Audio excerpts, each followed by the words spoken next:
There are two reasons why people do things. People do things through force or through persuasion. There are not there's not another way people will do anything. You're not persuaded to do it, or you're not forced to do it. People won't do it. Now, force is when someone comes up to you and sticks a gun to your head and makes you do it. Whereas persuasion, you have a choice. You have the ability to choose, and the effects of the choice are relatively, the negative effects are relatively small. Now, it's really important to know the different types of persuasion so you're not taken advantage of. Um, for the purpose of my speech today, I'm going to focus on guilt, the persuasion of guilt. Now, guilt is a big problem. People come up and make you feel guilty for not participating in a certain event, and as a result, you're stuck doing it. It's not that you want to do it, you're doing it because they guilted you. Now, there's some couple ads on the television that I saw just a couple days ago. One was of the kids in Asian countries that need our help. They're they don't have enough food. A company goes over there and they provide food, but we have to pay for cents a day, right? That's what they say. They pop up a picture of a child and it makes you feel guilty if you don't participate. And all I can say is, wow, I can't wait till this ad's over. I mean, it makes me sound bad, but really, I know people are in need. Another one I saw was Goodwill. They say help employ, they employ people with disabilities, mental disabilities, or just disabilities in general. And our donations to Goodwill help capture the helps employ those individuals. So it's important to donate. Well, you feel guilty, right? Today I'm going to talk about recycling. Recycling is a big problem. Uh, there's a lot of controversy over recycling, and in my life personally, it has been a big problem. I've grown up in a number of different neighborhoods.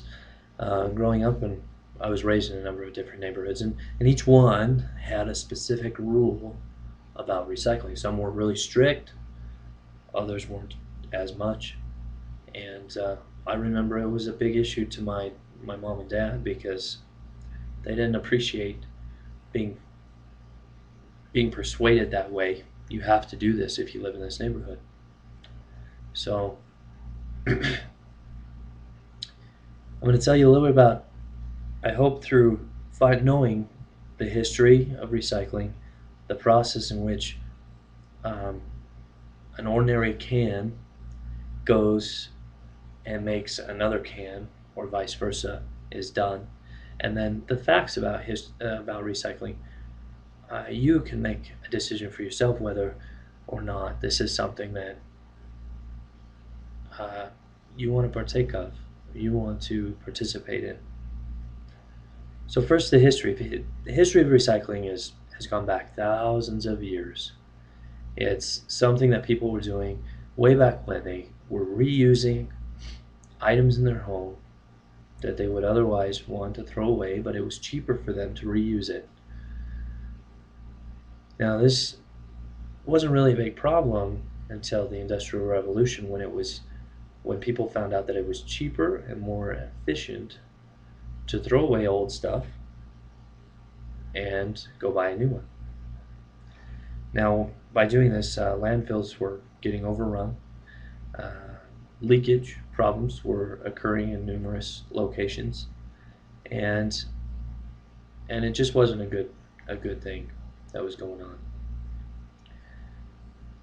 Now, today we've got a little different process. They call it mass recycling. It's a process that takes bulk recycling and they turn it into new things. So I'm going to talk about the process. Process on how stuff works. They explained that an individual uses a can of Campbell's soup. They take that can of Campbell's soup and they want to recycle it. Well, you can't just throw it in your regular garbage. You need to separate your own garbage. You put it in that other can.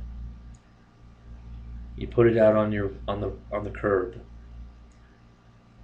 In most cities, the way it works is the city dump, the city garbage truck will come by, pick up your normal garbage, and they will have another truck or another compartment in that truck that they're driving already for the recycled material.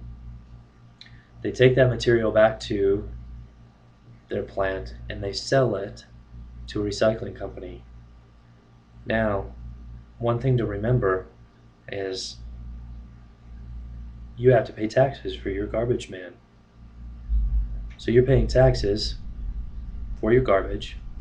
They are selling the recycled material that you separated.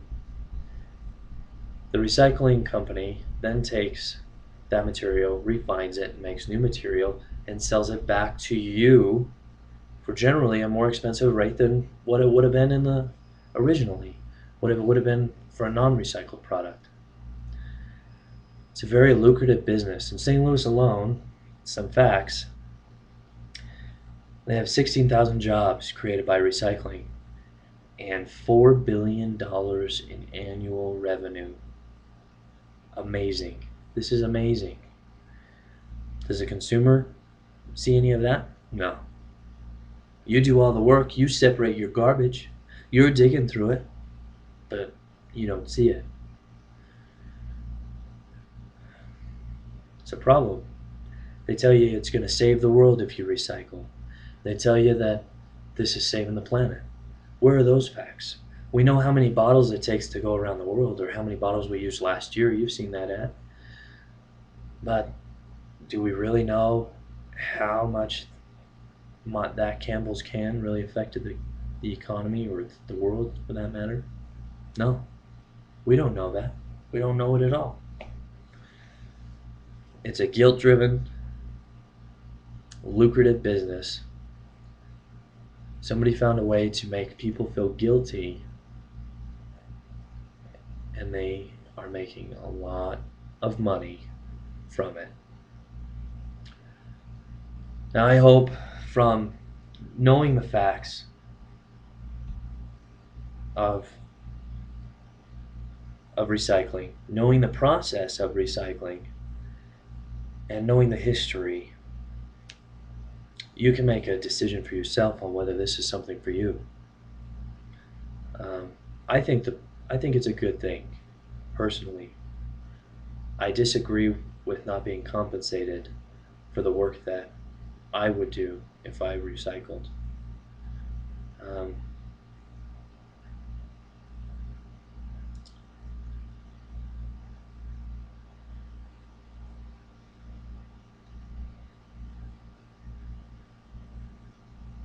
you're going to run into a lot of other instances where people use guilt to persuade you into doing something. And I hope that when that occasion comes, you can remember this speech and really take things into consideration and think about who's benefiting from this. Really, is it really the kids in Asia? Or is it the company that's got the commercial going? Is it really the employees at Goodwill, or is it Goodwill itself? Is it really the environment when it comes to recycling? Or is it the companies making all the money? Think about that, make a decision, and live your life and be happy.